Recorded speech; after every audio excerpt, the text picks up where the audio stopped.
Tenho dito que a prisão do Lula não encerra a guerra contra a corrupção no Brasil, até porque falta muita gente ainda a ser julgada, a ser naturalmente observada pelo Ministério Público, pela Justiça, no próprio PT, nos outros partidos, os avulsos também, que estão envolvidos nessa verdadeira máfia. Mas uma coisa é certa, essa prisão deve ter mexido aí com a campanha eleitoral. Nós estamos recebendo o doutor Fábio Antunes, ele já é conhecido nosso aqui e sempre nos prestigia, fazendo reflexões a respeito da política e das campanhas, né? Tudo bem, doutor Fábio? Tudo bem, é um prazer estar aqui novamente. Bom, com certeza... Hoje, day after, né? Primeiro dia útil, né, que a gente pode falar depois da prisão do Lula, com certeza reflexos políticos vão acontecer. Na área eleitoral mesmo não muda muito. O senhor acredita que o Lula está esperançoso na quarta-feira? Parece que tem ainda uma liminar em tentativa. Serão julgados 2 habeas corpus na quarta-feira, um do Palocci, um do ex-prefeito de São Paulo, atual deputado, né, Paulo Maluf, e também a liminar que o próprio Lula solicitou, que os advogados do Lula solicitaram ao próprio Supremo, que o Marco Aurélio Melo, ministro, vai levar ao plenário na próxima quarta-feira. E é uma demonstração de que o STF está com, digamos, problemas de gestão. Eu discordo completamente da atitude da ministra Carmen Lúcia, que é a presidente, de não ter pautado ainda as ações diretas de constitucionalidade.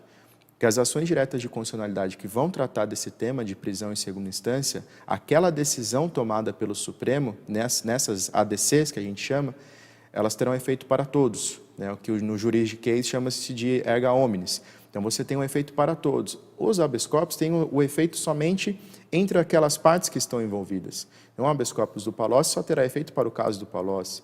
O habeas corpus do Paulo Maluf somente para Paulo Maluf, do Lula somente para Lula. Para que não fique com essa quantidade imensa de habeas corpus, deveria o Supremo julgar as ações diretas de constitucionalidade, determinar o novo entendimento ou manter o entendimento anterior, e isso não estaria mais sendo objeto de discussão. Nós teríamos mais um bom tempo em que as prisões de segunda instância não teríamos discussões jurídicas acerca dela por um bom tempo pela posição do Supremo Tribunal Federal. Agora, não pautar essas ADCs que estão prontas para serem julgadas foi um erro de estratégia, pelo menos na minha opinião, porque fez com que o habeas corpus do Lula se tornasse um julgamento histórico, faz com que os julgamentos toda semana teremos cada vez mais habeas corpus julgando o mesmo tema. Então seria muito mais fácil fazer um julgamento só e que ele utilizasse como base para todos os outros. Ainda tem um detalhe, né? Não sei se o doutor vai concordar comigo, mas se acontecer uma liberação do Lula agora, acaba de desmoralizar. Exatamente. Qual seria o sentido de colocar, por exemplo, nessa semana as ADCs, se há uma semana atrás decidiu que não consideraria o habeas corpus para o Lula, uma semana depois julga a ADC, entendem que é inconstitucional a prisão em segunda instância e solta inclusive o próprio presidente Lula.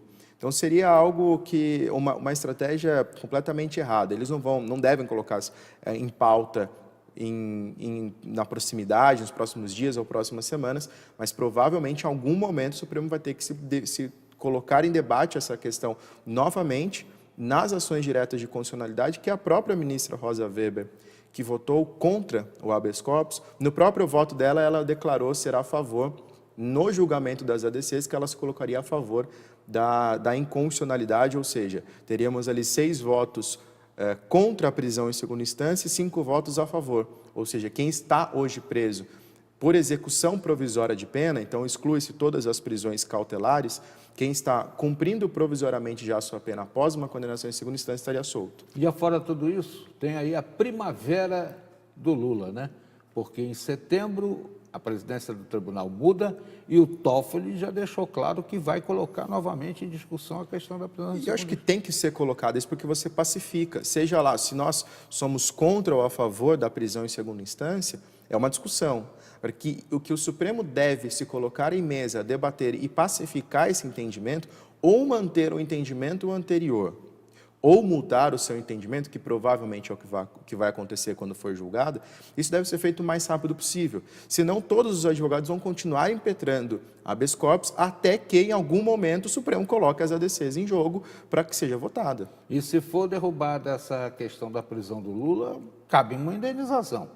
Eu penso dessa forma também. Eu penso, se quem se coloca a favor de uma prisão após o encerramento da segunda instância, após a condenação confirmada em segunda instância, e continua recorrendo, e nas instâncias superiores consegue a sua absolvição, esse pedaço, esse tempo, esse lapso temporal entre o início da execução provisória da pena e a absolvição, o que o Estado, que foi quem colocou a pessoa na cadeia de forma errada, e não foi por fato novo, né? Porque quando a gente diz isso, a gente fala, existem situações diversas.